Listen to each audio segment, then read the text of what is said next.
All right, welcome back to the channel, everybody. Aesop Grim here, and this is a continuation of my foray into Bannerlord 1.3 in preparation for the War Sales DLC. And to kick this episode off, let's go ahead and talk about that real quick. It's just a little blurb, but I just now saw that an official release date of 26 November 2025, that's just about 3 weeks from now, I believe, it has been established for both PC and all the consoles for the War Sales Bannerlord DLC. So we've got that to look forward to. If I show you my guy here, you'll see that I left you saying that I was going to go look for these tier 6 pieces, the chest piece that was all like Crusader armor looking for Vlandians. And apparently, they're not tier 6. They're tier 5. And they're not as good as what I'm wearing, which is also tier 5, evidently. But that was kind of sad. I was a little bit sad about that. But I did find this tier 6 head armor piece. I believe this is Imperial.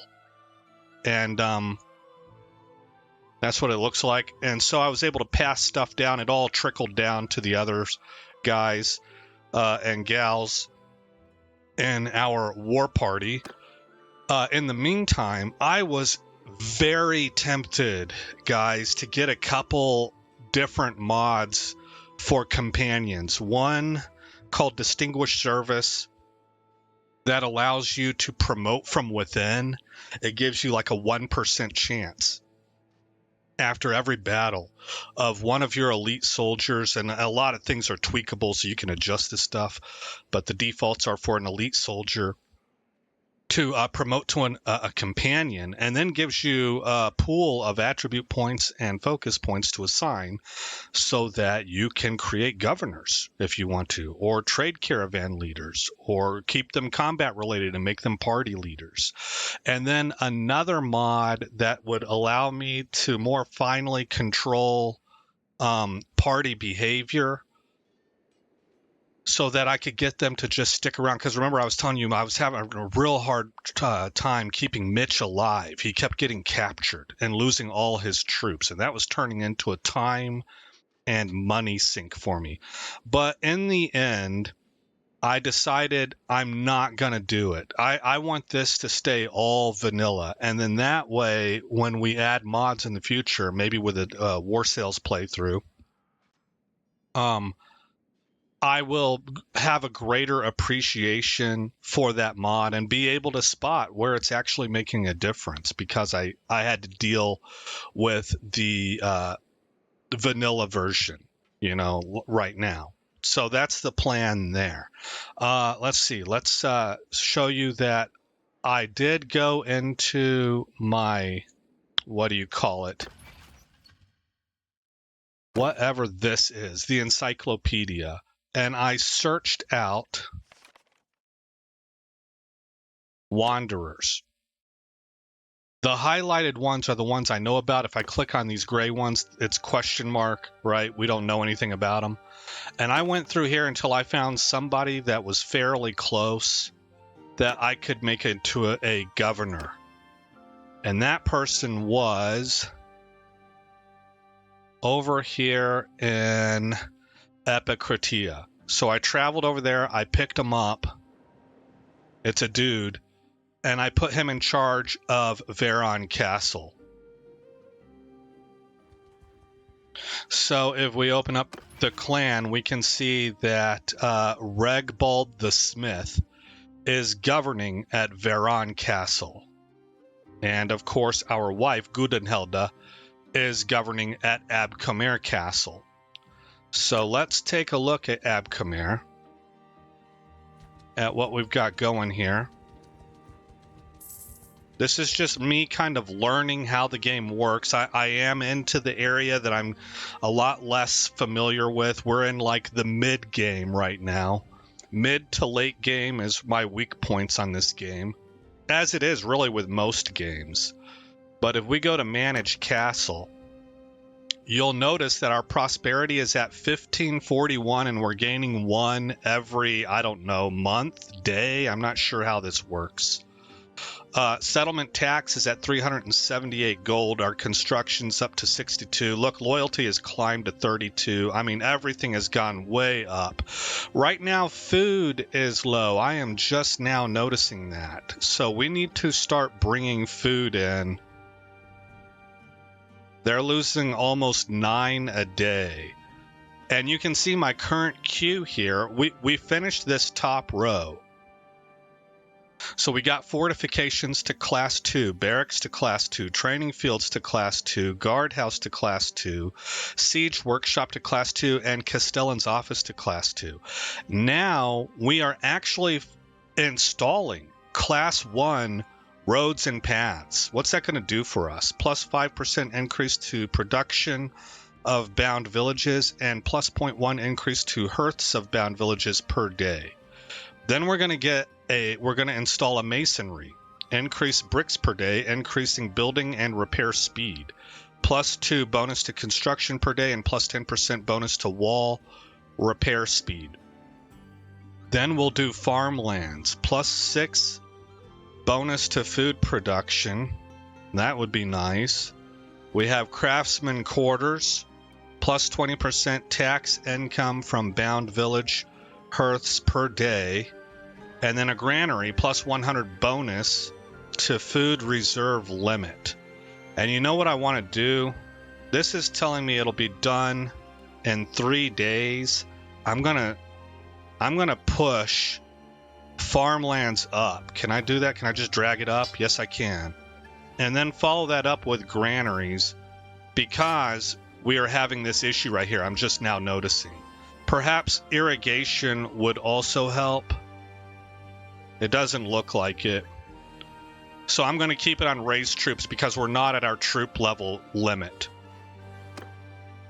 That's, I guess, what's eating into our food, is that we are increasing our garrison. We're currently at 207 of 362.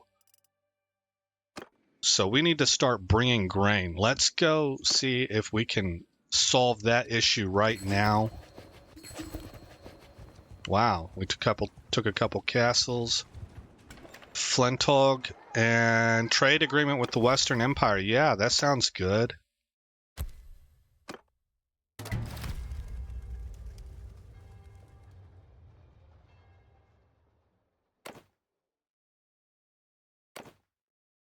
And we'll abstain from this.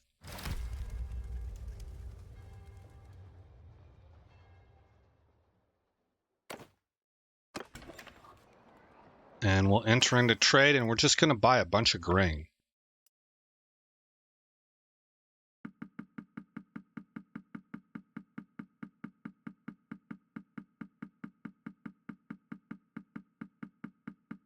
About half their grain. And we're going to bring that to Abkhmer. I hope. I don't know. Actually, suddenly I don't know if I can... I think I can put it in the stash.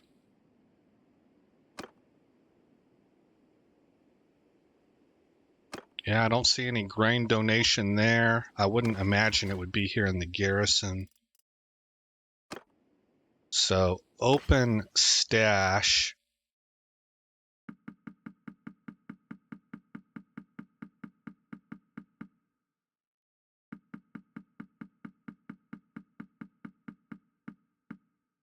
Okay.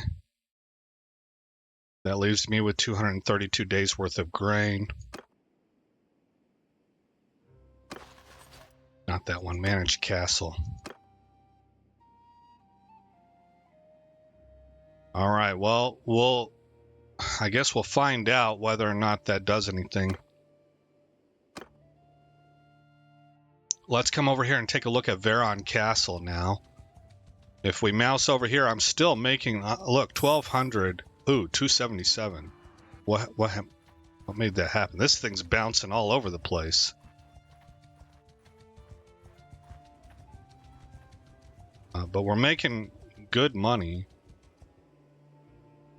Okay, if we go to manage castle, I'm currently You know what? I'm going to take this off. We're going to go with a different approach over here.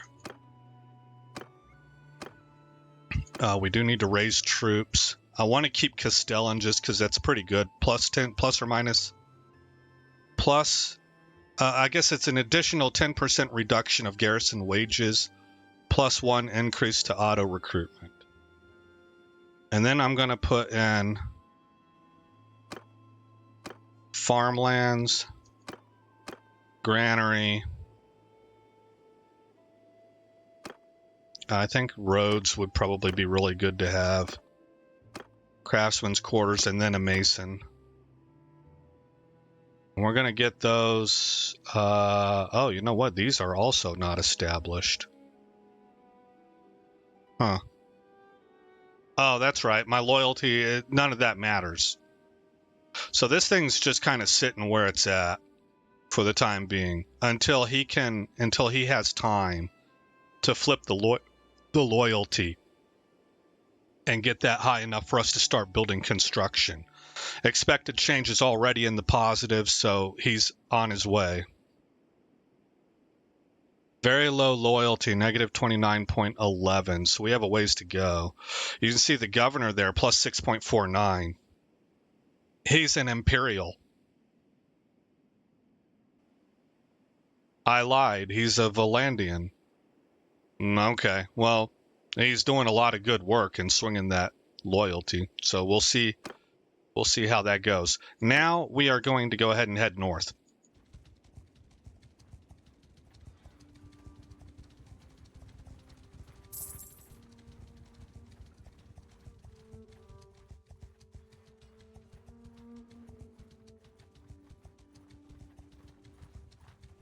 And we'll see if we can help out with the war effort. That's right, I wanted to show you that actually. Rebels in Quartz.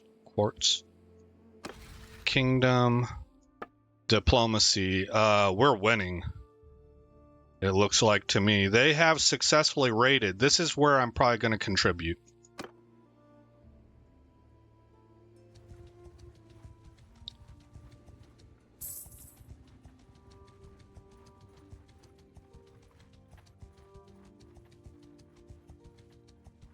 And let's go ahead. There's Mitch.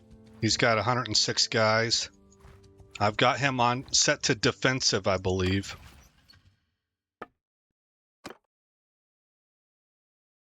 Yeah, defensive. So he's probably going back to around...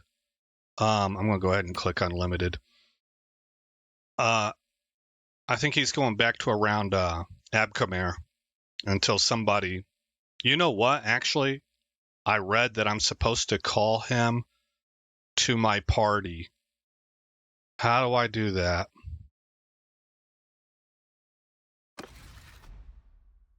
Armies. Create an army.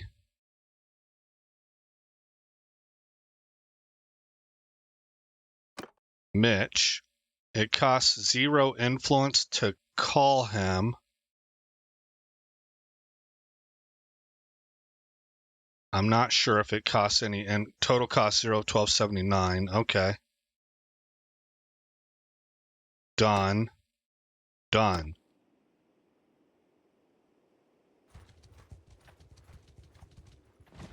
Oh, that's cool, man. Okay, now why is it 302? Maybe he's got a bunch of wounded people. We're going to take hostile action, and we're going to raid this village. Attack.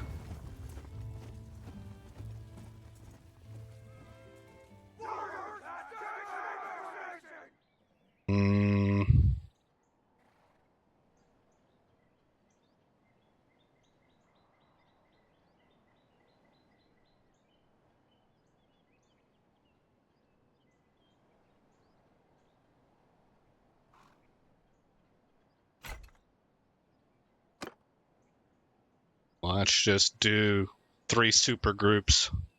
Footmen! Get moving! Shields forward! Side by side! Bowmen! Move! Spread the field! I guess he didn't have any bowmen. He lost all his bowmen and some of the cav that I gave him also. Soldiers! In a wedge! Warriors! Take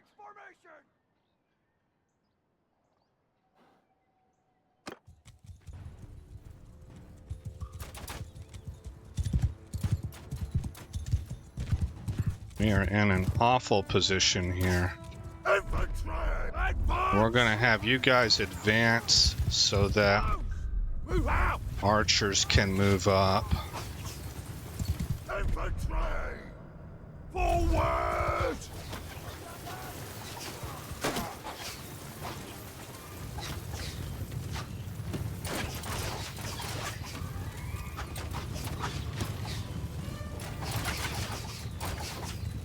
Soldier! Raise your sails!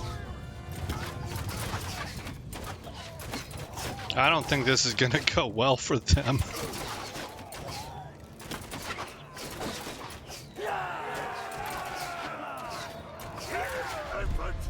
Soldier of hell!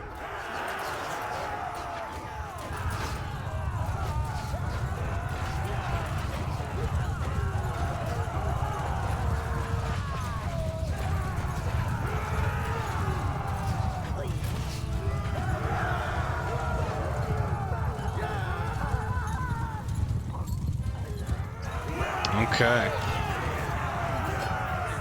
And we didn't lose anybody. Vlandian Spearmen will upgrade to a Billman.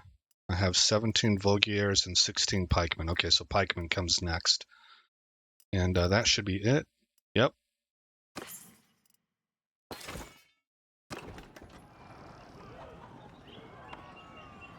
And we will now raid.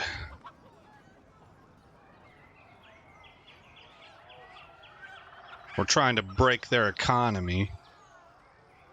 I don't know how well the Bannerlord game tracks that. My idea is to destroy their ability to make war, so that as we cause attrition on their troops, they really can't replace them. Okay, we got everybody. Are we able to raid Uthalaim? It kind of looks like they've been raided. Yeah. Okay, let's come up here. I don't know.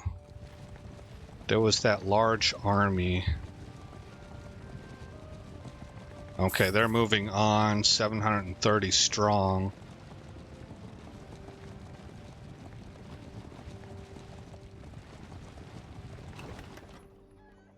Take hostile action, raid the village, attack.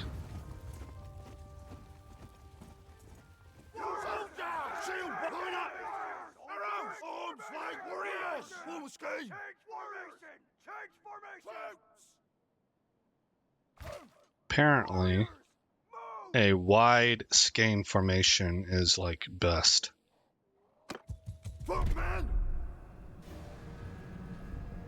Where to? There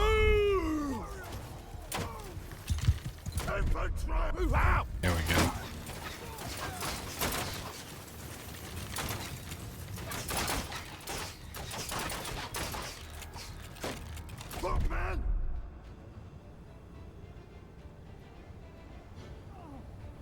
Get moving! How come these guys aren't moving? Who are you? Man, shields up!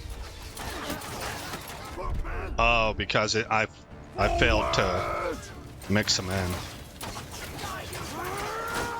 That's group 4. form a shield wall!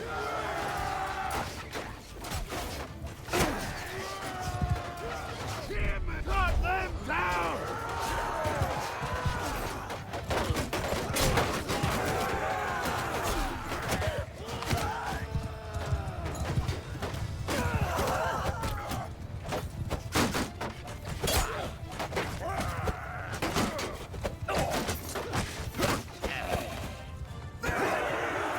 Probably should have used my sword there.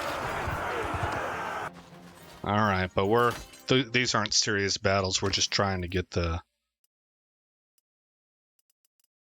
villages in a position to raid.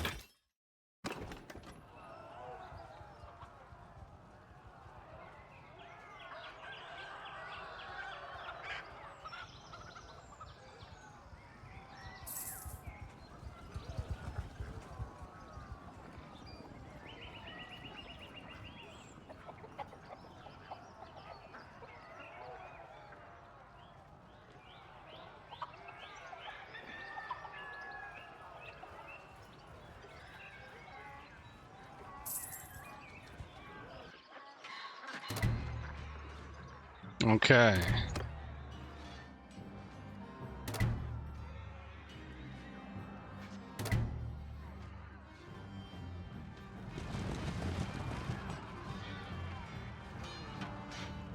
I guess I can't do anything about that. I was going to wipe out that patrol, but they say nay. Let's head this way. They took Flintog Castle back. Oh, look, this is available now. No, wait, that's the castle. Here we go, the town.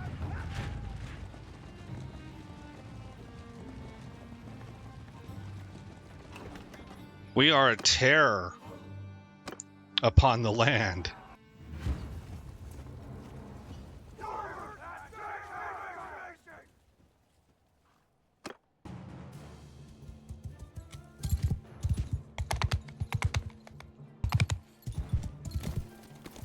Look, man! Move out! Move, man! Move!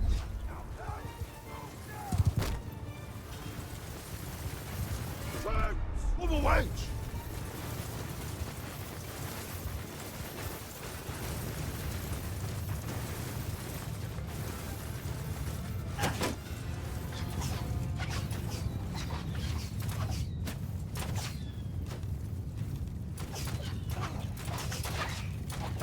Make a shield wall!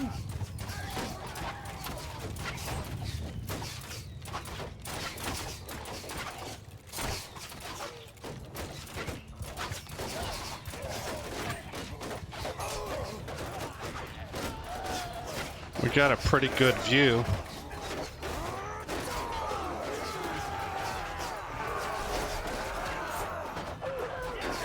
Warriors, get up hell!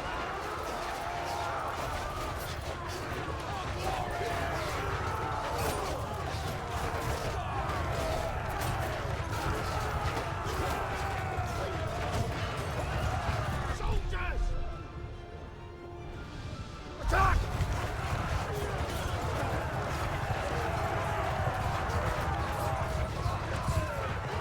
Soldiers!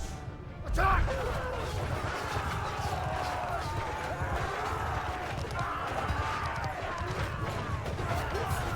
Look, man, at them!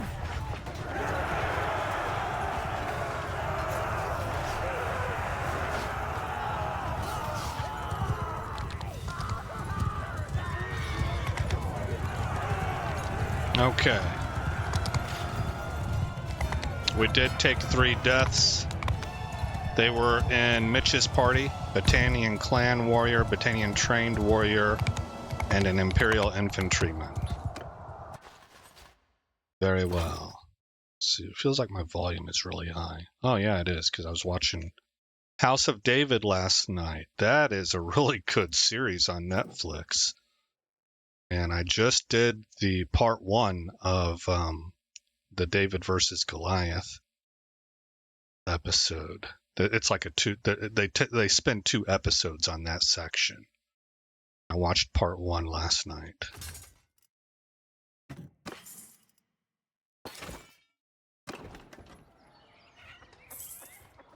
Okay, we are raiding.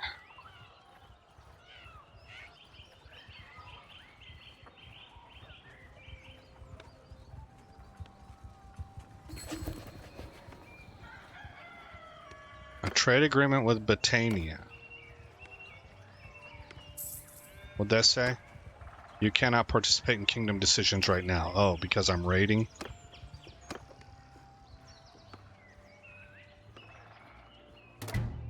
Okay, what about now?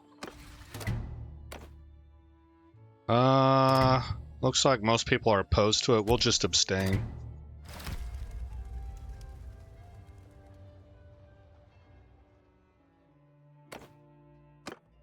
So it seems like we might be able to infer that it is King Durthart's intention to just wipe out Battania eventually.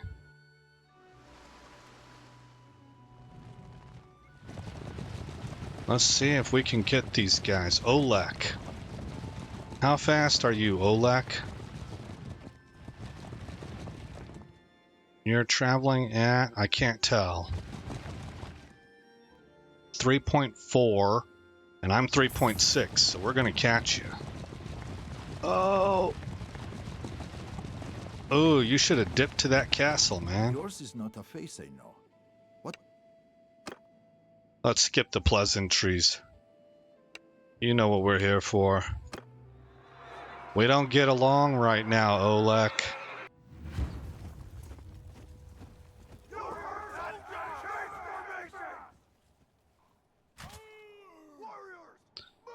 Let's reduce this.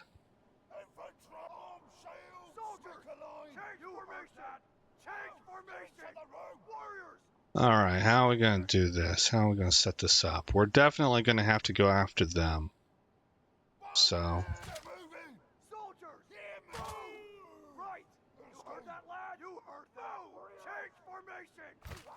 there we go. Flying V.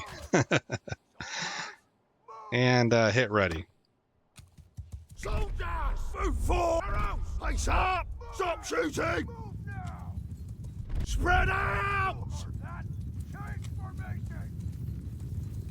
Where are they at? They're way out there. Oh, yeah. So, last episode I was saying, hey man, there seems to be differences. Is this a bug or something? Look at that sky.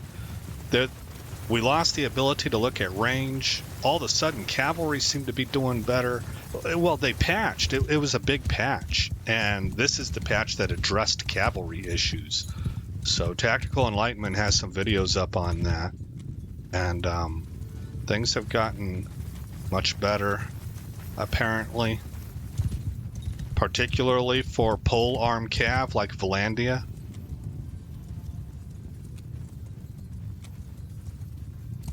And this was a part of it. They decided that, hey, you shouldn't have a way of being able to tell exactly how far the enemy is.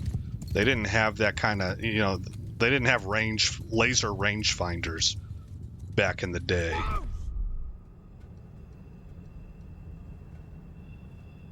Forward infantry! Get moving! You heard it! Now move! Bowman! Move! Arrows! Move! You heard it! Now move! Bows! Move out! Right! You heard that, lad? Infantry! Move! Soldiers! Mm. Move!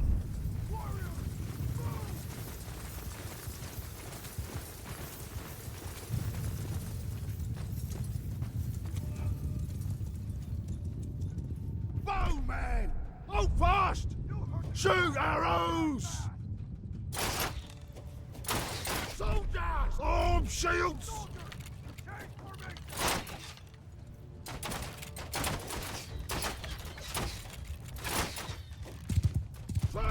Keep close!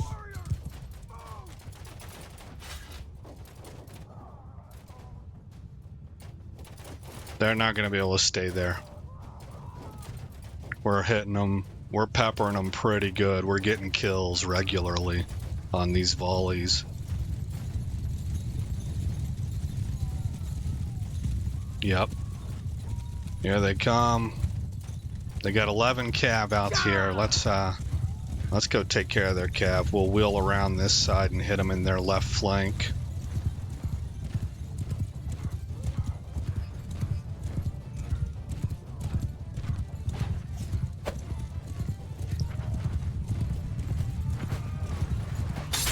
Gotcha. I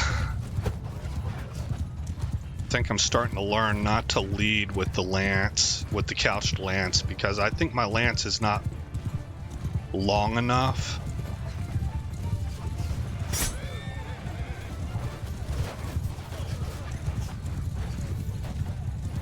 And so I'm losing those, when we're both charging at each other, I'm losing those contests. But if I can get them running around in loops like this, then I can start to use my couched lance.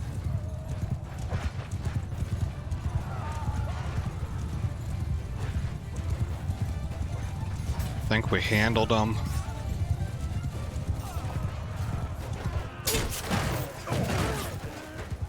Drag my cav right through all of that, and then I'm going to unleash them. And they should start to cycle charge, but right now they're going to come to me. Soldier at them! Hear me! Cut them down! There we go. Okay. We should just wipe them out now.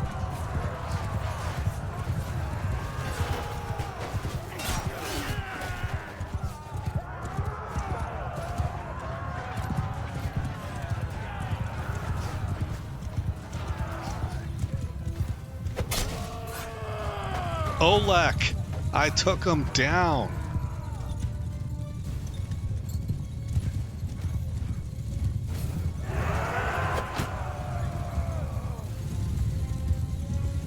Everybody else is running.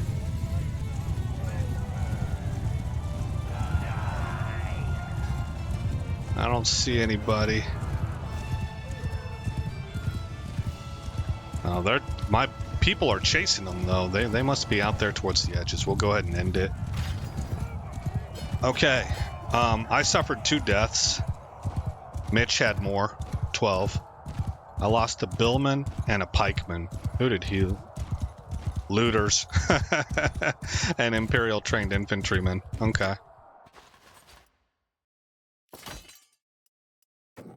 Okay, you are going to become a billman. You are going to become a pikeman. You will rank up to Vlandian Knight.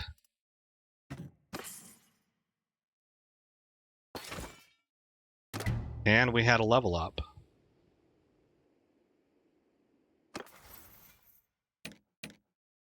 Mitch, good. Leveled up in stewardship.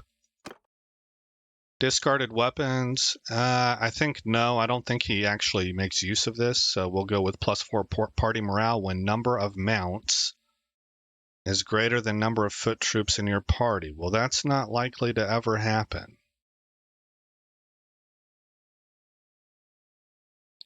I don't know. I don't know if he uses this or not. It's hard for me to imagine that he does. I'm just going to go with this one.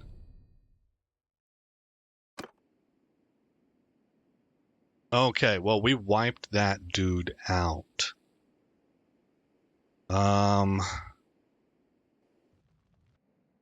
Let's hit Agelman.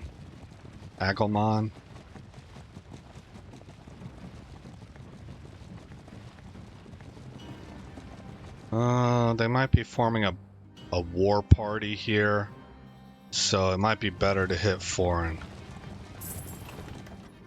Okay, take hostile action, raid the village, attack.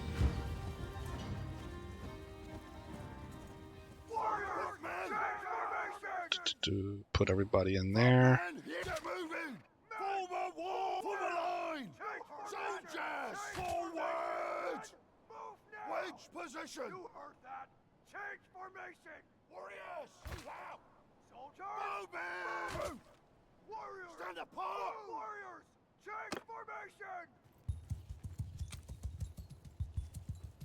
I guess they're going to come popping up over that hill, and that's when my crossbowmen Raise your shields! will kind of unleash hell. I'm going to march my foot soldiers up to around the fence line.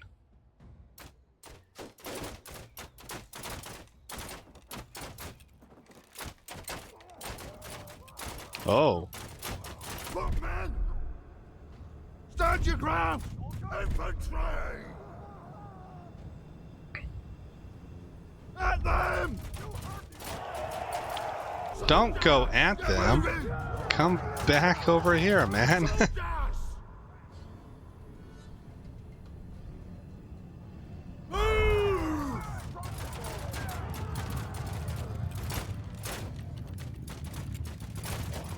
Shields up!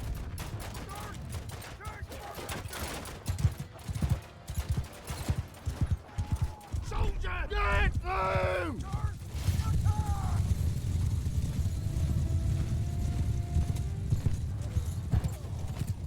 I don't know if this is wise. Like, they got a lot of spears.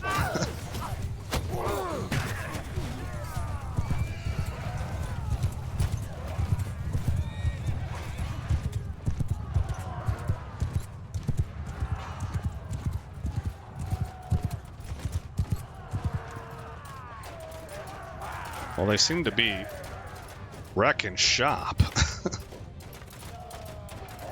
Stand with me!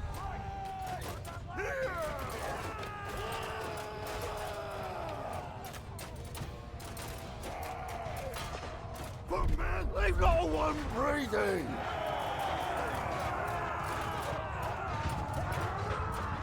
Shoot at them!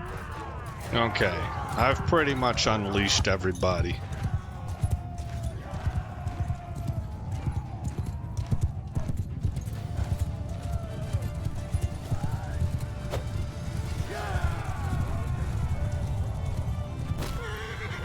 Oh man, sorry, horse.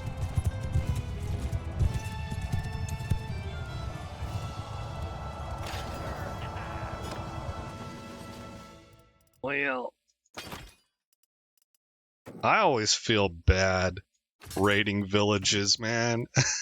It's like professionals versus, well, it is. It's professionals versus farmers, dude. It's really kind of unfortunate.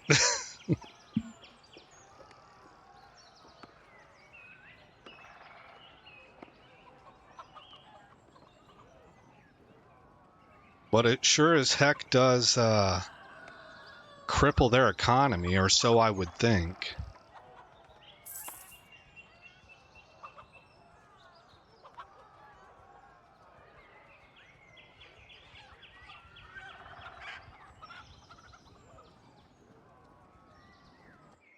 Okay. Now, if we go over here to diplomacy, successful raids 5 versus 6, and I'm about to hit one more town. We've also captured 5 castles to their 6, but we are doing so much better. Well, we're a lot better in strength, but look at what they have. They're out killing us. Wonder how that happened. Where did their strength start? Maybe they started strong and now we're catching up. I'm not quite sure. War progress. That's right. This was new with that patch also. 3% for their kills, 33% for town sieges, 11% for castle sieges, 1% for raids. So I'm neutralizing that raid section, but they're really doing very well. I don't know. It's clearly in their favor right now.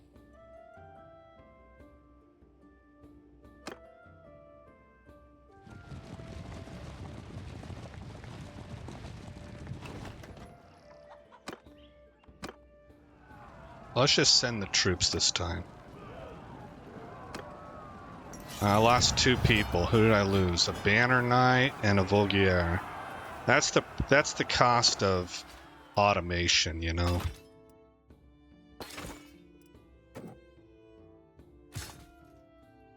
And I guess I'll go with another Voghier. And I should be at 17 for the pikemen. Oh, I'm at 16. So, hold on.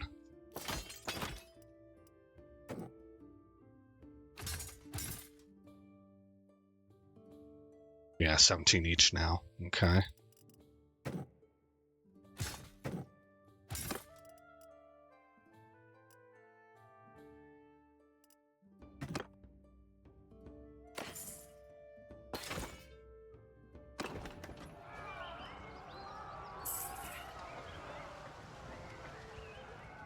$509. Now that's their king right there, Ragnvald.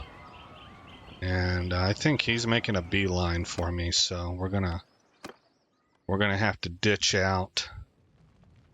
And oh, are you gonna be that aggressive? You are not. Yeah, he was trying to flag me down so that Ragnvald could catch up, and then realized that wasn't gonna work. Okay, these armies are coming to knock this army off. We're going up to Karbansith. Oh, look, we have another level up. And it is Regbald this time, who has leveled up in stewardship.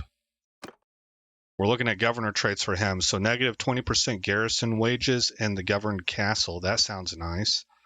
Plus 20% siege engine build rate in your party. Oh, well, there's no governor trait. Okay, so that's easy.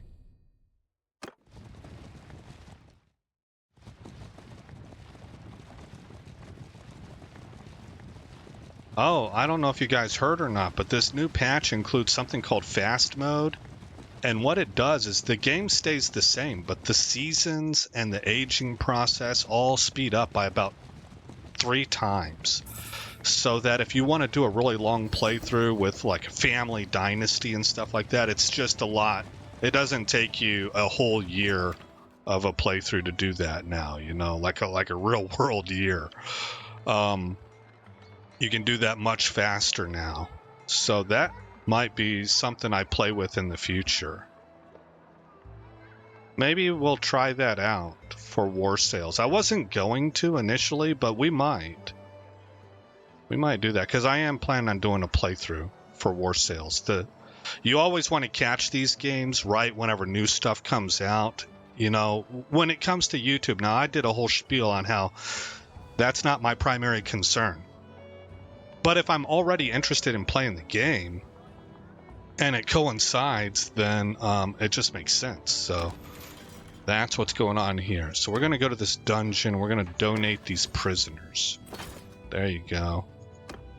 And then we're going to trade this stuff here away. And we have a whole bunch of grain, but not much else. We have, well, grain and fish.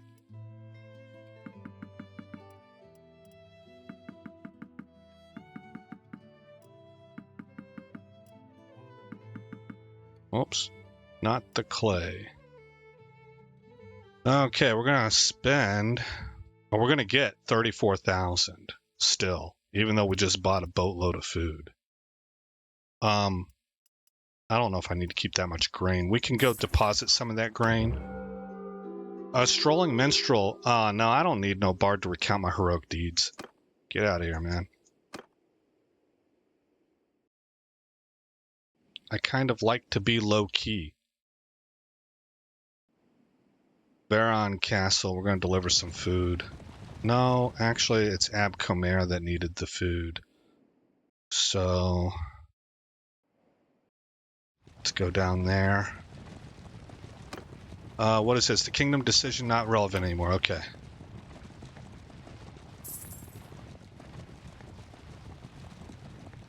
Where is my influence at? It doesn't show up here, huh? It's like, it's in the clan tab, maybe? No, I suppose not. Parties. Thieves. Both of them are making gold. That's good. Our workshops are doing real well. Quite well, as a matter of fact. Over here under Kingdom. Gosh, I don't know where to find how much influence I have. Clans.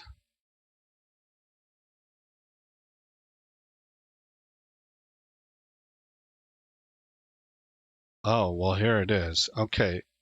I have 1,488 influence. 7 members, 2 fiefdoms. So I just want to kind of keep that in mind. 1488, and check back in a little while to see if it's costing me influence to keep this army together, or if because it's my clan member, if it's totally free. Okay. Oh, that's the village. I want to go to the castle.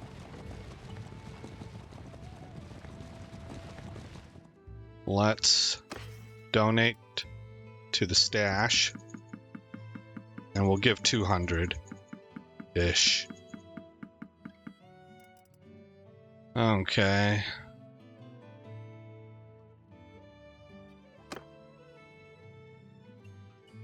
All right, manage, open stash, manage castle, manage garrison. Looking at the castle. Food is now at -11, so that has increased. Prosperity, I just can't remember what that number was before. I assume that it's gone up.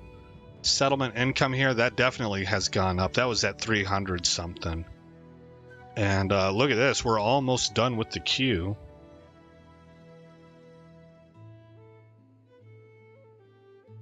Yeah. Yeah, so we're going to get these up to class 2 like these are.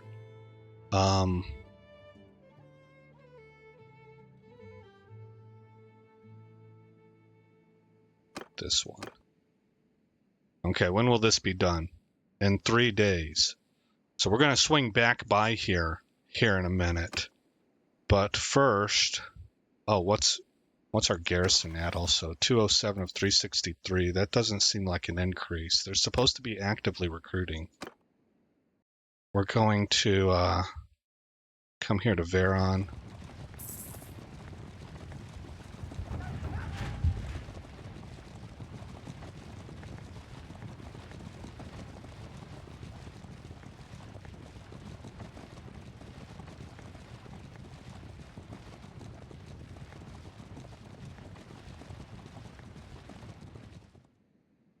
So notice that we have 617 food. That's for Aldrich's party. Combined, though, Mitch also has a lot of food on him, so we have 825 total.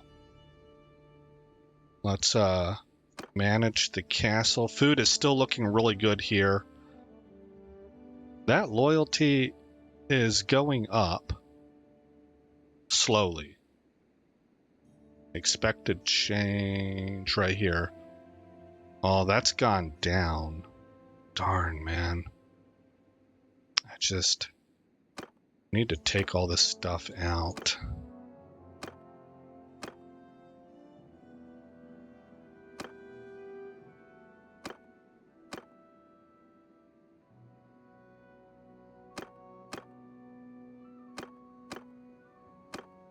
Because all it's doing is chewing up my reserve.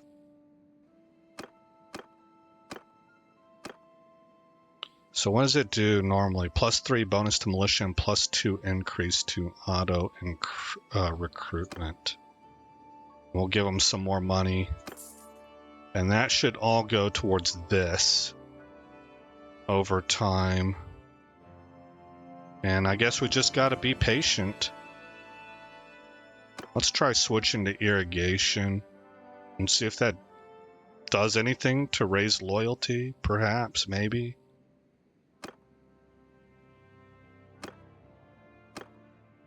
Okay.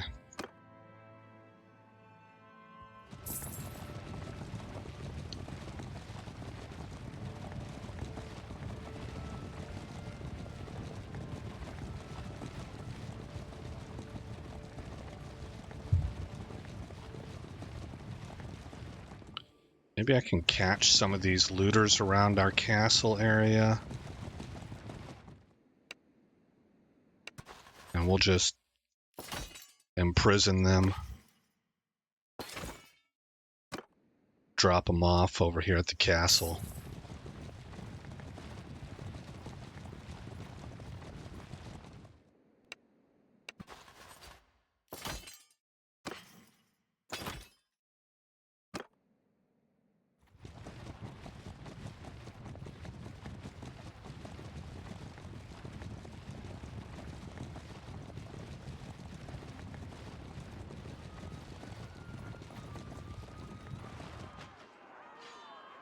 Oh, send troops.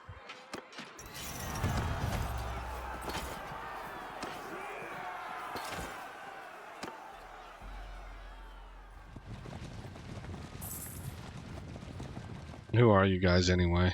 Sargo Patrol. Okay.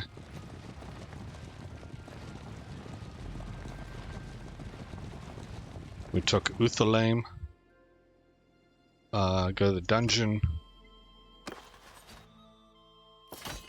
Donate these prisoners. I don't think I have anything to sell. Oh wait, I wanted to check the castle again. Negative 13 on food. It says it's at 125.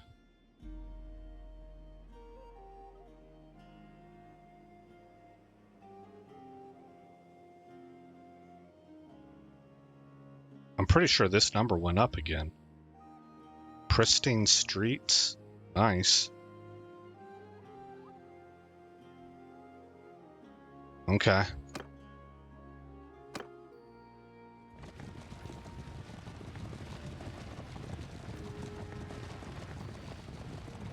I really hope I'm not marching myself into unmanageable conditions by improving these castles. I would think that's what you want to do, but maybe you can do too much too fast. You know, this is an area that I'm not very good at. Not real fluent in, I guess I should say. Out of curiosity, what do you have in the way of armor? This is a tier 6 and it's 53. Yeah. I don't think so. It's just 1 point better.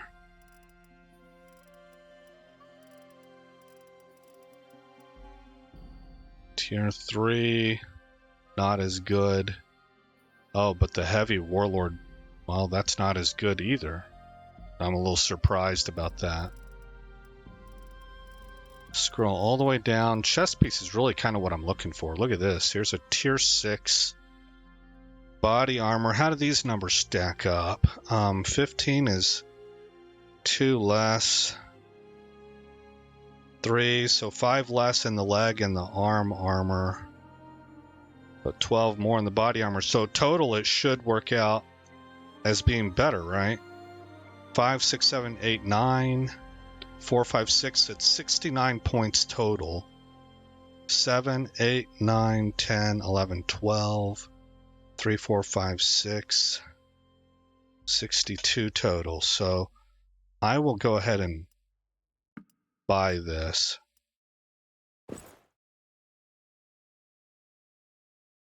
Okay. You know what we ought to do? I just now thought of this. First of all, let's go ahead and give Davalin this. Yeah, it's a minor upgrade for him. Who was Lake Shah. That's a clear cut upgrade.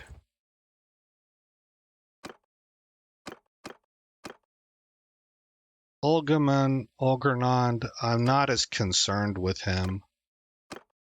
Oh, I don't have a way to give it to Mitch. I think Olgeron's is better. So we'll sell this. All right, we're going to pay almost 100,000. That was expensive. Now, because our wife is acting as a governess, we really should just take all of her armor. We should. Manage castle.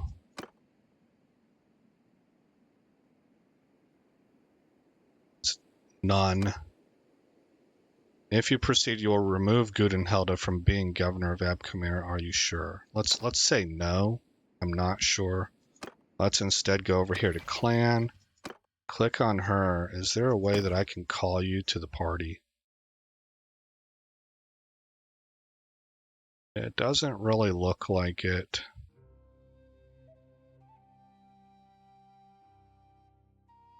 What if I talk to her? Can I talk to her? Go to the Lord's Hall.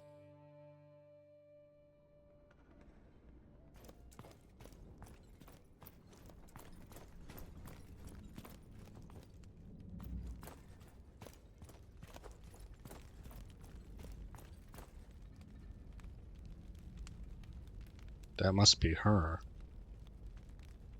There's Mitch. Mitch accompanied me. He's with me in the field, so I came in here and he accompanied as like a bodyguard, I guess. My beloved. It's been a while.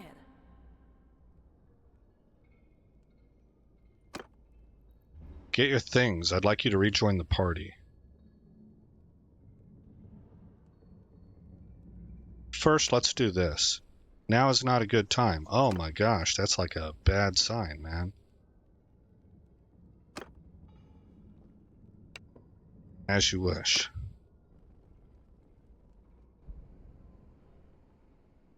Okay, so now we're going to open up inventory.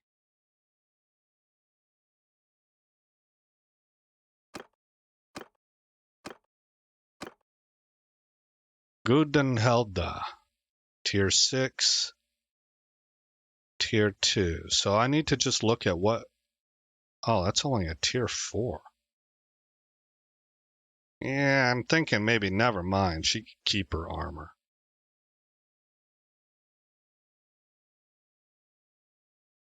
I might want this.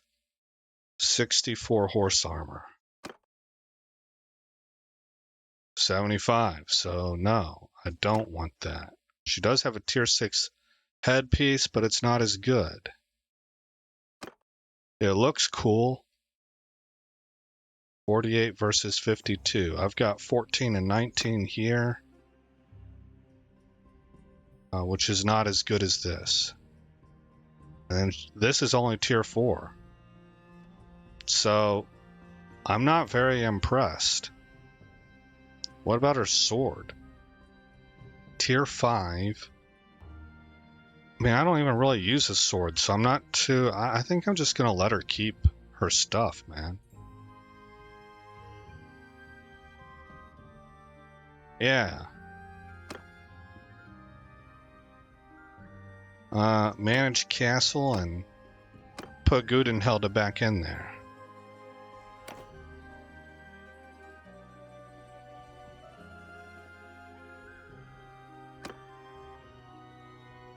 Plus you back up. Okay.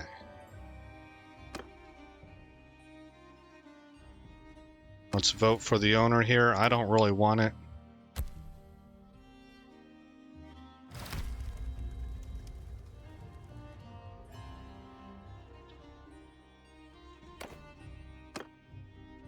And now look at diplomacy. Castles captured are even right now. They have captured one of our towns. What town did they take, man? Epicratia, maybe. No, that wasn't ours.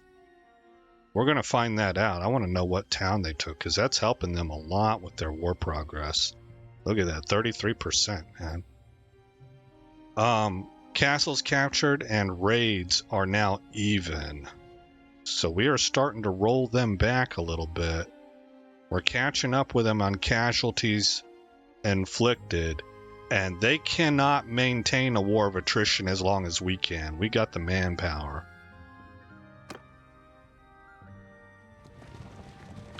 Let's scroll out.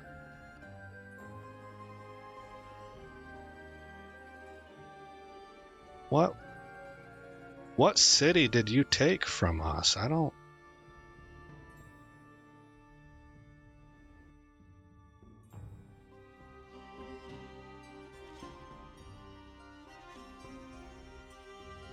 Maybe we had taken Varcheg from them at some point and they took it back, but even if that was true, that should just really be kind of canceling each other out.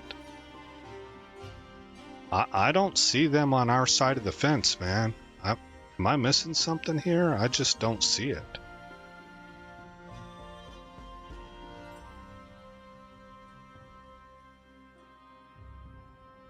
Huh.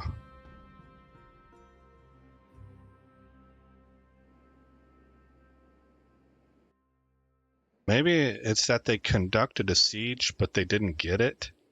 But they're still getting credit for at least having placed the city under siege, and we've not done the same.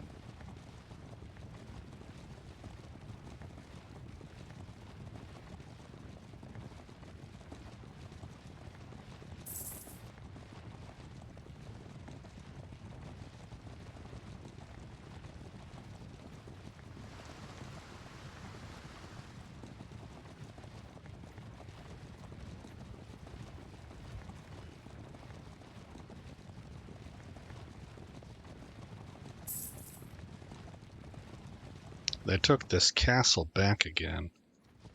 This is really kind of where we're having a heck of a hard time really moving in on them. That's a huge fight that's about to happen there. They must have the numbers or they wouldn't have attacked.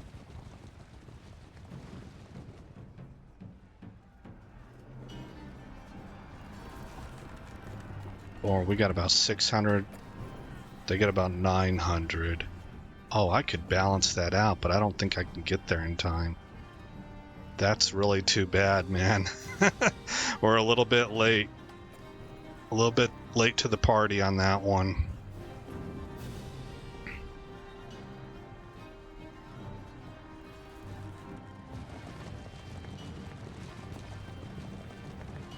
I don't know, it's close.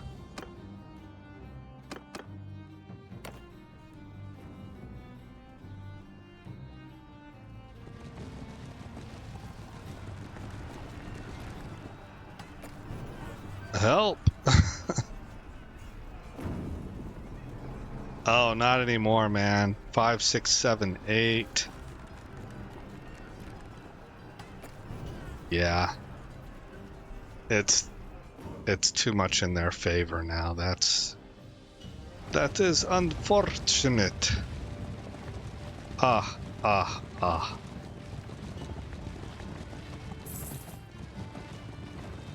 I wonder if I could take this group out. I created a temporary save, so we're just gonna kind of find out. Who are you? Look I at will this, know who man. I It see. says we're close.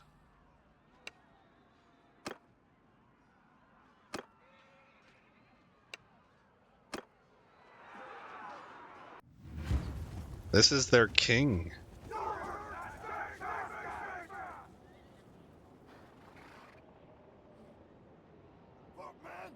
They're gonna come to me, aren't they? Because they perceive that they have the advantage. Let's see, how should I set this up then? They would come through this pass, I'm sure. They wouldn't crest a mountain. Unless I set up over here. This might actually be pretty nice. Let's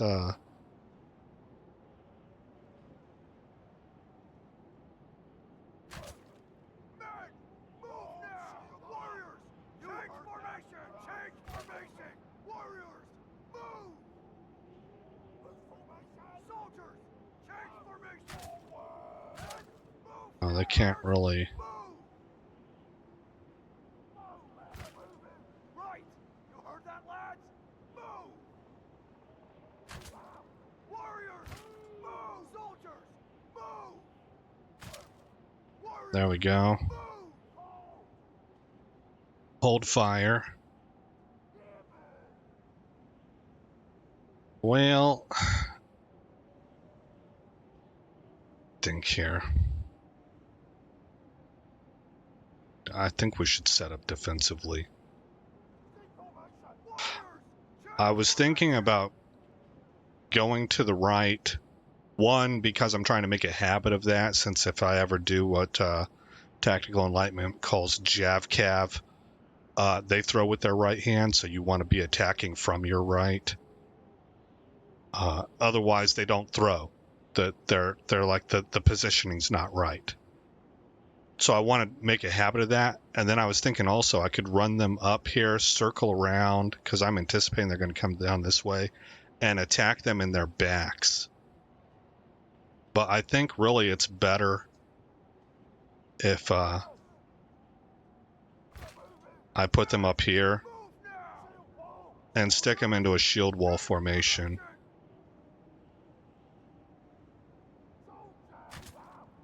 To kind of guard this, I guess, vector.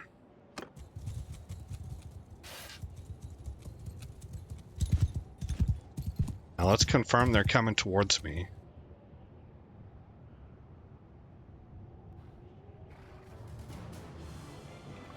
The music says yes. Oh, that's right. I don't get a rangefinder.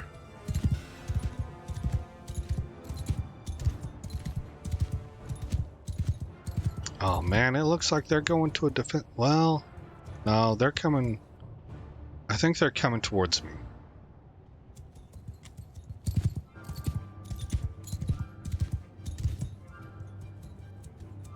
It's a great day for a battle. Arrows! Give them hell!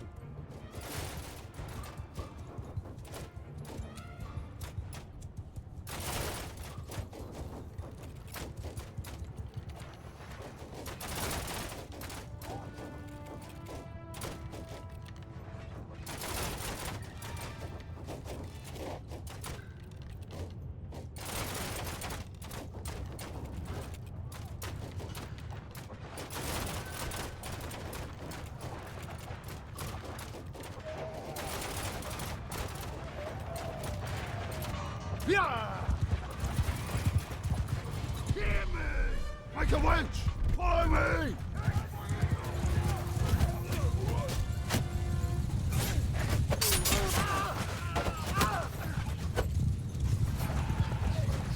Soldier, get them! Camels for the Sturgians?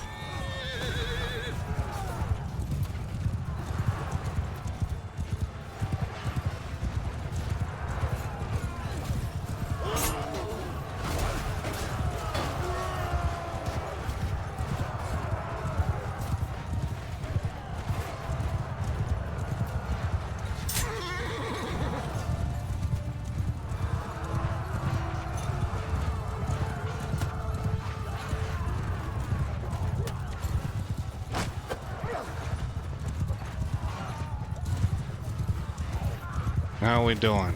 Well, we're not doing... Oh, yeah, we're doing good. My bad.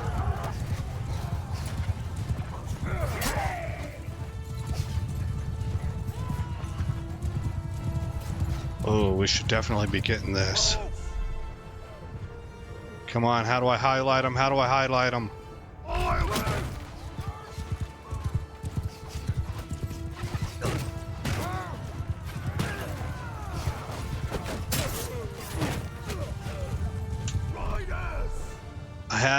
I had it.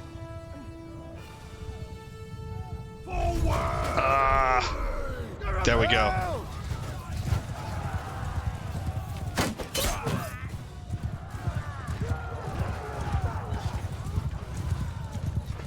Oh no, it's a close fight, man.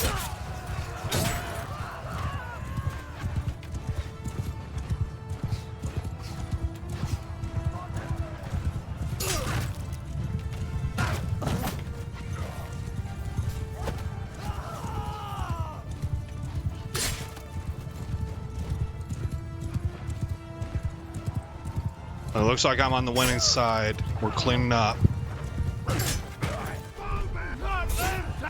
Cut them down!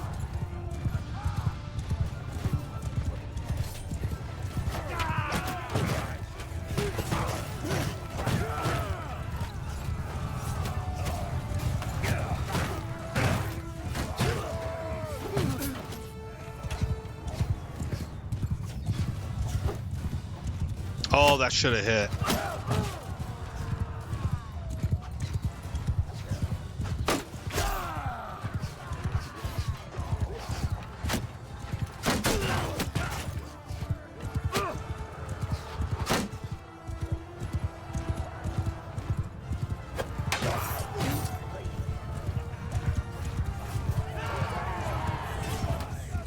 They're running.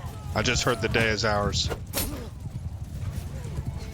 We have won. Did I kill their king? Because I'm about to. Oh, maybe I shouldn't. It could end the war. Well, do I want to end the war?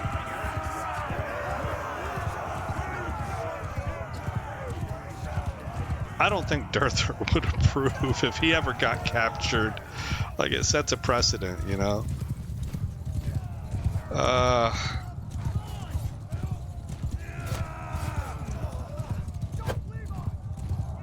We better not. Let's play this more realistic. Okay, so they were the attackers. We lost 27 troops, 39 total. They lost 169 total. That's a lopsided win, man. 210 wounded, 86 wounded. How did everybody do? I had 14 kills. 100 kills for the Banner Knights. Wow. Wow, that's that patchworking, man. Look, they outdid the Vlandian sharpshooters. I lost, the sergeants were the ones I lost the most of. All right. You are my prisoner now. Enough. You are also my prisoner. You are my prisoner. Enough. I am. You are my prisoner. Enough. Yes. Today, you dog.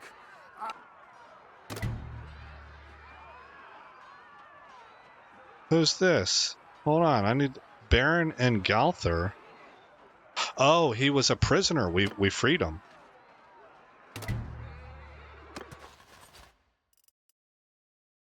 Okay, let's see. I could recruit a number of these guys. Vlandian cavalry, I do not want them. But I'll take the vanguards. Hardened crossbowmen, welcome aboard. Gallants, welcome aboard. Crossbowmen. Actually, well, no, that's 64. Not particularly. Where are you at? There we go, 60. I'll take the footmen. And the spearmen. Definitely the swordsmen. I guess I'll take the recruits. That puts me at 188. Vlandian sergeant, yes. Vlandian infantry, yes. 72. And I think we'll call it good. Yeah, I better not risk.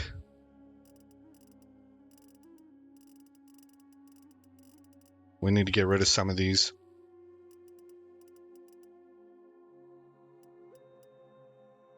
How many? I don't know.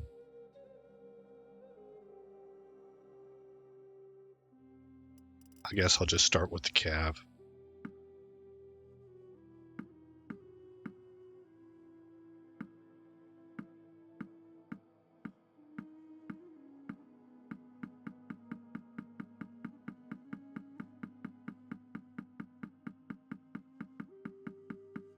I can only carry 57 prisoners? I guess that's what that's telling me.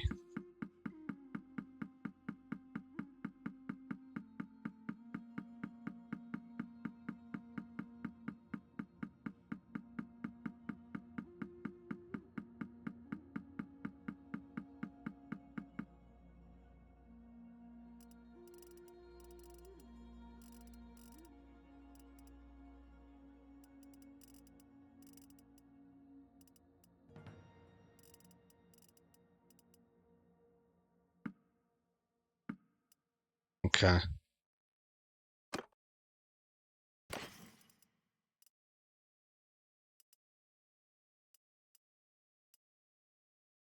Tier 4. No, thank you.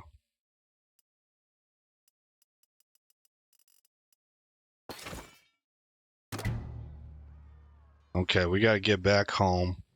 We're gonna go all the way to Abcomer Castle to try and deposit the Grand Prince. Really, I probably should put him into a city. We're gonna go to Sargo.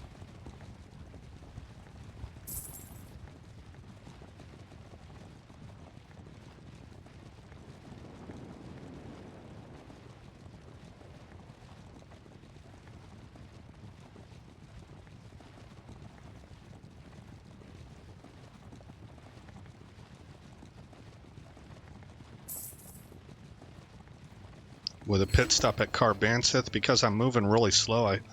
And I see this is red. Cohesion is really low. Okay.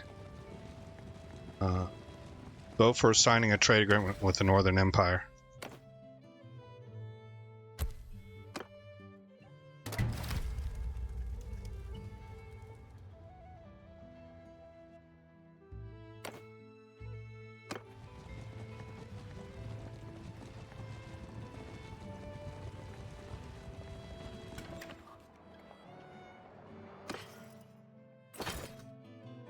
Okay, we drained them of all their cash. Move down to Pencanak.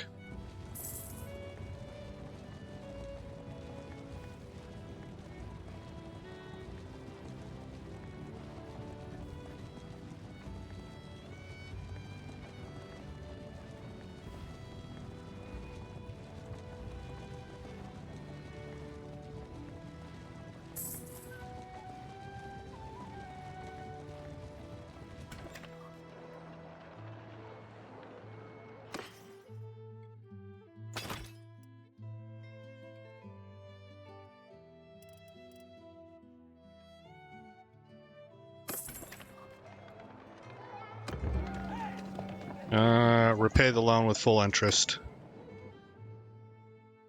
And make this trip to Sargo.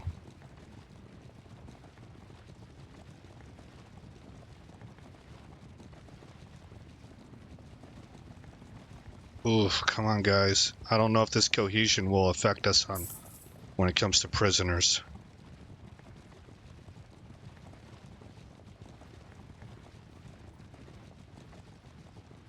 Okay, we made it. Go to the keep. Go to the dungeon, donate prisoners.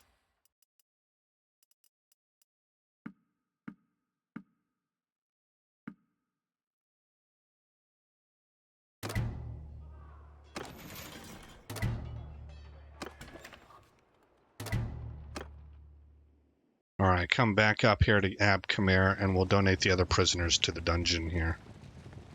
And we can go ahead and bust up our army. 2 in charm. +5 loyalty bonus to settlement while waiting in the settlement. And +5% daily chance to gain 1 relationship with a random lord in the same army. Or public speaker. +30% renown gain from battles? Heck yes. +10% effect from forums, marketplaces, and festivals. We're definitely taking public speaker. Camaraderie. Double the relation gain for helping lords in battle and +1 companion limit. Well, excellent, man. And I'm stacking points into engineering.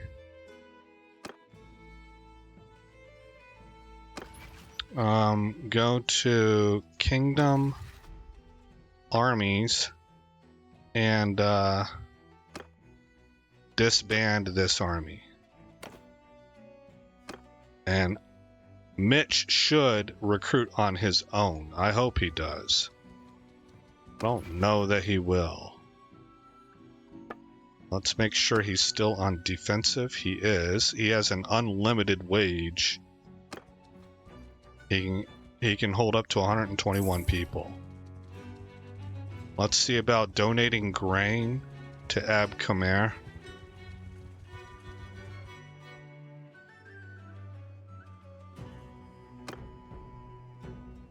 Oh, look, they're out of food, man. We are working on the granary. Loyalty is going down. Let me check that stash. 345. What was this at before? Well, it doesn't matter. It's at a plus right now, and they're not taking from it. Let's open up the internet. All right, Bannerlord. How do I donate food to my castle? You cannot directly donate food to a castle through the standard game interface. Castles rely solely on their attached villages for food production, and there is no in-game option to manually transfer grain or other food items directly into a castle's stockpile. However, there are indirect methods to help sustain your castle during periods of low food production. One approach is to give food to the nearest village connected to your castle. If the village has surplus food, it may transfer some to the castle. Another method involves selling food to the village, which can then be used to support the castle. Additionally, you can improve food production by managing the castle's daily activity, e.g. setting it to irrigation and constructing buildings like granaries or orchards to increase food output. It is also important to maintain low garrison sizes and protect the surrounding villages from raids, as high garrison numbers and village destruction can severely impact food supply. If the castle is of a different culture than your own, consider appointing a governor of the same culture to reduce loyalty penalties and improve stability. In some cases, using mods like Improved Granary from Nexus Mods can allow direct food donation to castles and towns. Ultimately, the game does not allow direct food donation to castles in the base version, and the most effective strategy involves supporting the village network and managing settlement development. So that kind of sucks. We would definitely want to get a hold of a mod for that. Let's take all of this, because it's not doing anything there. Take a walk around the castle, go to the Lord's Hall, go to the dungeon, manage the garrison, manage the castle, open stash, way here. Okay, so no food. I just wanted to confirm, since we've got new patch. We'll go to Ab Khmer, the village, and buy products and pretty much sell them as much grain as they can afford. Okay. And then hope that that works.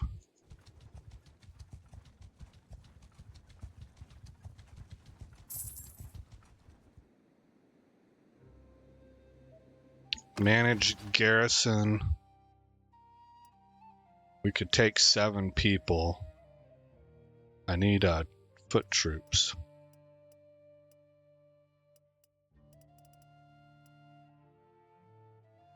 They're at 207 with 363, so they're not even close to their cap. I'll take those 3 and your sergeants.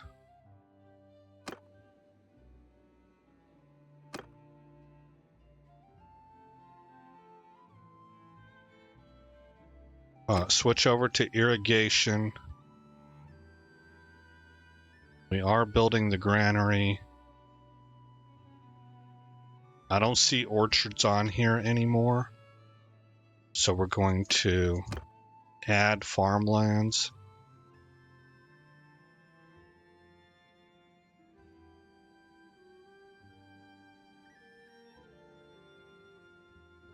Prosperity is going down. All of this is linked to the food, I'm sure.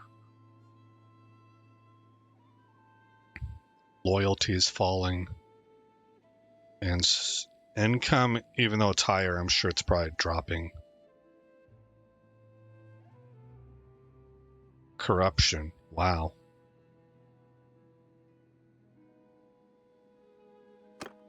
Okay. Inveth. Okay. Where are you, Inveth? Let's go to Inveth and see if we can sell some more grain.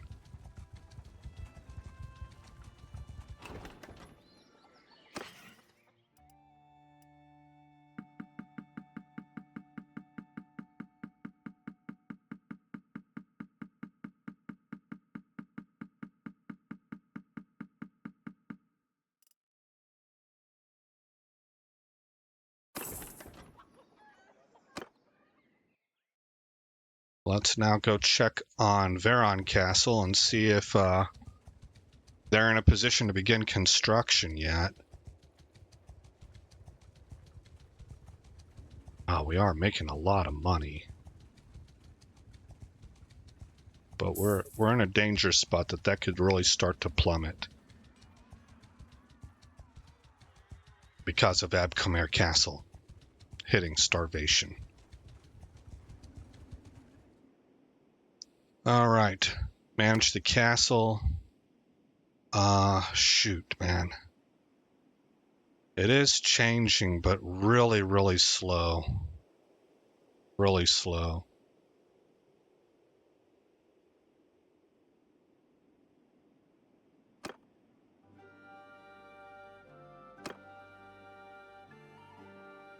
.5 increase to hearths of bound villages per day. That's something I've not really looked at. Is like, what does a hearth do exactly?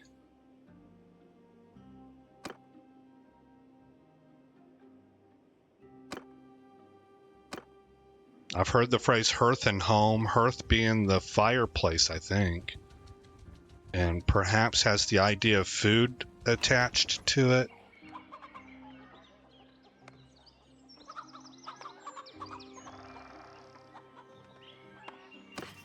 Is there any kind of stats associated with this that I can see? I'm not seeing anything. I'm sure it wouldn't be here. You have arrived at your fief of Golaran. The village is of average wealth. Humans and animals alike look well fed. Villagers busily attend to the tasks of the seasons. Oh, wait, up here. Okay, hearth 471.44, a base of plus 1.2. Irrigation is adding plus 0.6, expected change plus 1.8. So it still doesn't really tell me what a hearth is. Here's the militia. Let's look that up also. Bannerlord. What exactly does hearth do when it comes to castles and villages? In Mountain Blade 2, Bannerlord, hearth serves as a measure of the village's size and economic output, representing the number of households or homes within the settlement. For villages, hearths directly influence several key mechanics. They determine the size of the local militia, which is calculated as hearths divided by 10, and increase the amount of food a village provides to the nearby town, with higher hearth counts leading to greater food output. Surplus food from villages converts into prosperity for the connected town or castle. Additionally, higher hearth counts boost the production of the village's resources, help maintain lower prices for workshop inputs, and increase the likelihood of generating additional notables. Villages gain a third notable at 200 hearths and a fourth at 600 hearths. Villages with more hearths also have a greater chance of being raided less frequently, as villagers form larger groups and are more resilient to bandit attacks. For castles, hearths are less directly impactful than for villages, but they still play a role. Castles generate noble recruits for their garrison based on their prosperity, which is influenced by the hearths of their bound villages. High prosperity in castles can lead to more recruits, but excessive prosperity can trigger problematic cycles of starvation and recovery, especially if governors with certain perks, like the 125 engineering perk that grants plus 100 prosperity per completed project. Oh, yeah. Are assigned. While castles do not gain notables like villages, their prosperity is still affected by surplus food and trade. Excuse me. Their prosperity is still affected by surplus food and trade. Okay. And they benefit from policies and infrastructure that boost overall economic output. In summary, hearths are a core economic and military indicator in Bannerlord, with villages using them to scale militia, production, and stability. while castles rely on the prosperity generated by their connected villages to support garrisons and maintain economic health. Okay. It's a pretty good description. AI is really bringing some positives to the table. I know that there's negatives, but it's a game changer, man. You used to have to just find like forums where people who understood how the background mechanics of a video game work dug into the code to find these answers. And so you would have to find forums that were known. They became well known for providing these kinds of answers. And then you'd have to find the thread, that would discuss this. All of this would be searched through the internet engine, right? But I guess you'd have to have it clicked on enough for it to show up whenever you made the query. But now your little whatever search engine you use, its embedded AI response pretty much answers most of your basic questions. That's what I've been reading from this entire episode. Okay, well, we're going to leave. So it does give you a description of how the village looks. Let's go take a look at Ab Comer. Granary building in Ab Comer Castle has gained a level. Okay. And let's see what it reads, what the description is for Ab Comer, the village. They produce grapes. You have arrived at your fief of Ab Comer. The village is prosperous. Brimming sacks of grain, healthy animals, and loaded carts testify to the bounty of the fields. Oh, okay.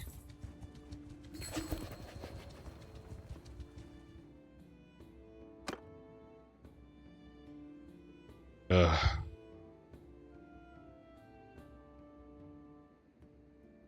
Inside production plus 10, Ab Comer plus 18, Enveth plus 12, farmlands plus 12.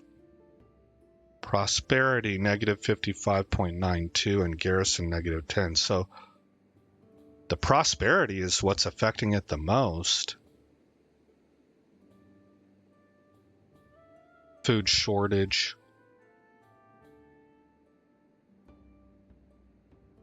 Oh, that's frustrating, man.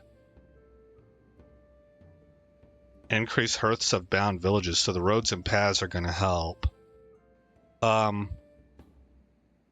There are mods out that are available right now that really kind of address quite a bit of this. I think one is called War and Tweaks, or something and War Tweaks. War and something tweaks. I can't remember what that second word would be, but it does a whole bunch of stuff. And it's ready for 1.3 if you guys are interested in looking that up. Let me see if I can find that real quick.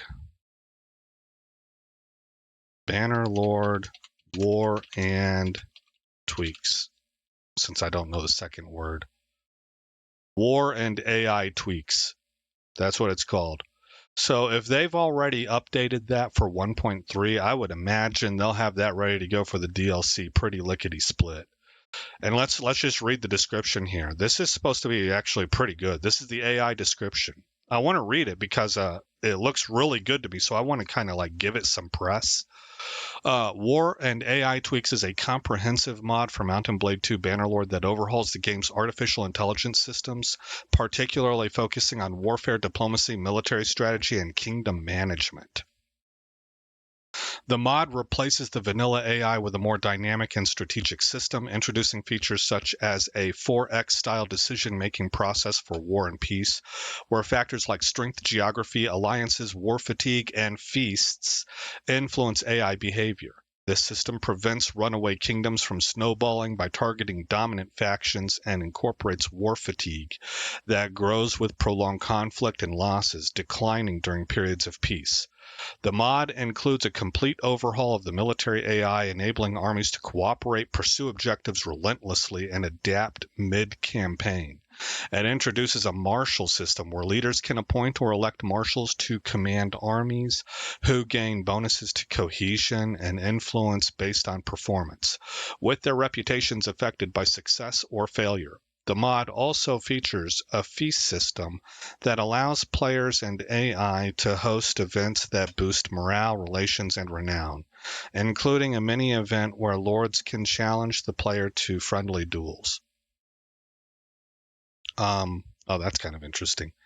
Strategic AI decisions are now based on a more robust evaluation system, including future-aware war evaluation that penalizes targets which would inadvertently strengthen a rival, leading to smarter expansion choices. The mod also adds a band-together logic to help smaller empires compete against larger ones by providing scaling boosts. For performance, the mod has undergone significant optimizations, with overall performance improvements of roughly 80 to 90% across multiple areas, including caching and model overrides.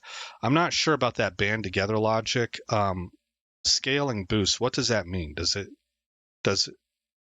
like give a handicap to a smaller kingdom and amplify their power? I don't like that. Or does it cause a group of smaller kingdoms that are located relatively in the same geographic area to be more likely to band together and form defensive diplomacy agreements with each other so that they defend each other if any of them are attacked? That seems realistic. Given the title of it, Band Together, that's kind of what I think it is. Players can customize nearly all features through the in-game mod configuration menu, enabling or disabling individual systems, such as enhanced military AI, battle chatter, speed buffs, and debuffs near enemy settlements, and garrison wage reductions. The mod also includes a UI accessible via a hotkey to manage war, peace, feasts, and martial elections.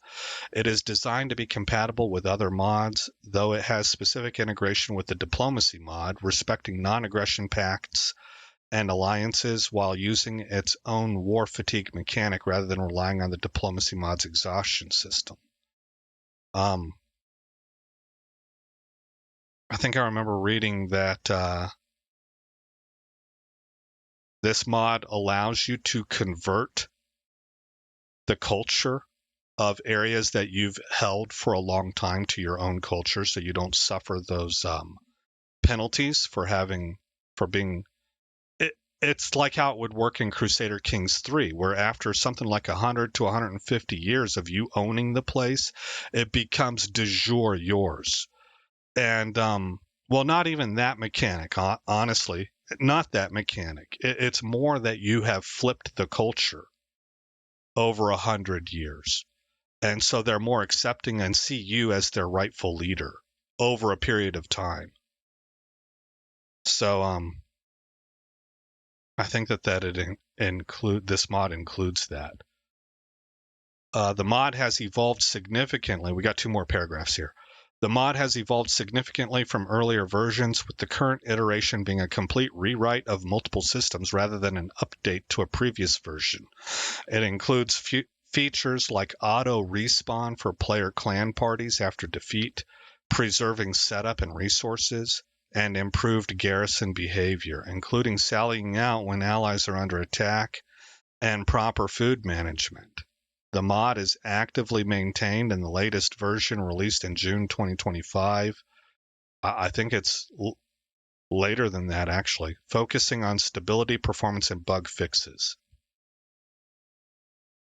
A separate older mod named War and AI Tweaks, yeah, I remember that one, created by JT Lane 16, was released in June 2023 and aimed to address issues like AI-free troop respawns, lack of defenses, and unrealistic peace declarations by introducing a more strategic war declaration system and improved militia relevance. However, this version is distinct from the current War and AI Tweaks mod and is not compatible with the latest updates.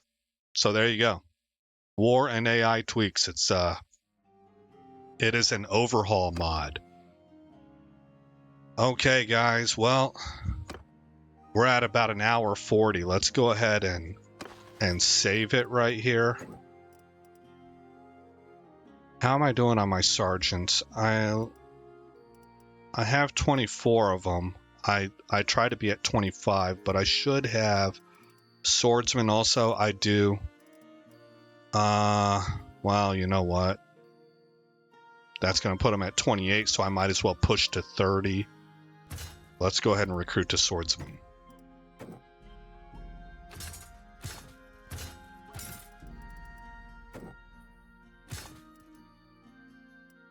Oh, we need to donate these troops, man.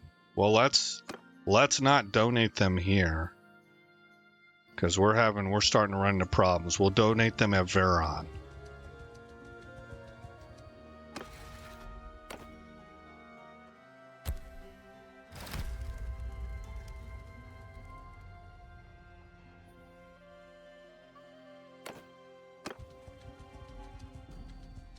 Then we'll save it, and we'll call it an episode.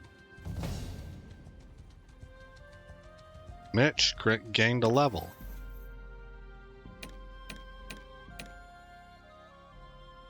And crossbow.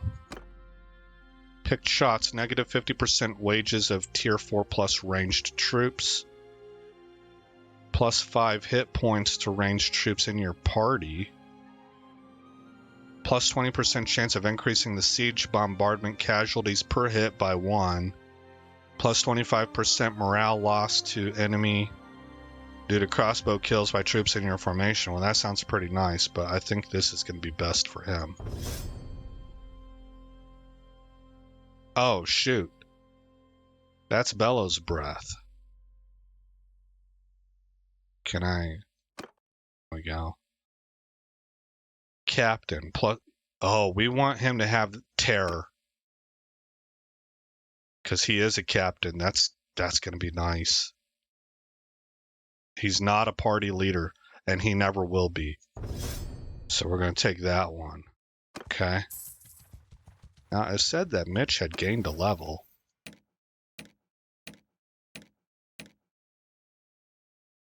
He gets a focus point for that. And we will put that focus point into stewardship.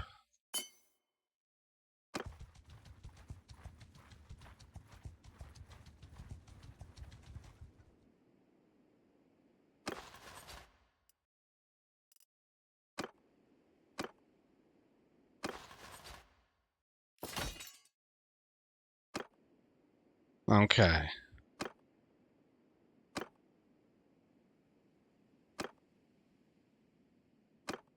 What's the state of the war now? Well, it's 46% in their favor. Castles, they've got 1 point in favor. Man, it says they captured a town. I have no idea what town they took. Oh. We are catching up in casualties inflicted. We are whittling them down. But they're winning the war. So I think in the next episode,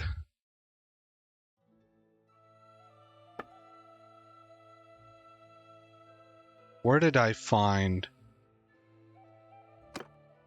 how many? Okay, I've got 1,651 influence. So I think in the next episode, we're going to try and join. Maybe I won't worry about Mitch too much. We're going to go join some Vlandian armies and really focus on seeing if we can get this war swung in our favor. But for now, oh, let's look at the money. Plus 2641. Man, that's a lot. That's a lot. I don't even have trade caravans going, guys. Save as... We're going to save over ongoing 1. Well, alrighty then. Again, I'm Aesop Grimm. Thank you for coming by the channel. I hope you like what you saw. More importantly, I hope all is well in your neck of the woods. And I'll see you in the next episode, where this story continues.